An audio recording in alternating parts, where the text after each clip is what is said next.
পেঁয়াজ বাটছি মাত্র মাছের তরকারির জন্য পাটায়।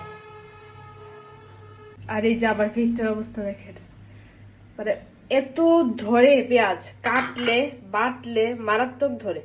ইদানিং মনে হয় যে আমার আরো বেশি ধরে, মানে এত ধরে চোখে।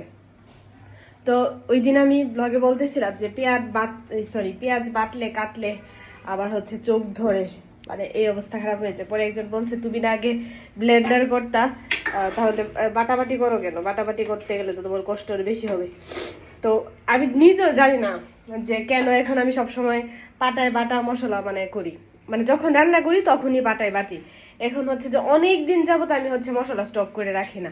অনেক দিন মানে অনেক দিন হয়ে গেছে, প্রায় 2-2.5 মাস হয়ে গেছে মশলা। এখন আমি আগে কিন্তু সবসময় মশলা আমি স্টক করে রাখতাম, মানে একসাথে কয়েকদিনের করতাম।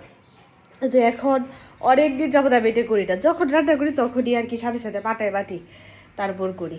আমি জানি না কেন প্রত্যেকদিনই ভাবি যাচ্ছে একটু মশলা কইরে রাখি কয়েকদিনের জন্য, একটুক্ষণের কষ্টে কয়েকদিন আরামে থাকা যাবে, কিন্তু ওই যে করি না, আর করা হইতেছে না। কিন্তু আগে আমি ঠিকই করতাম, এখন করি না, কষ্ট নিজেরই।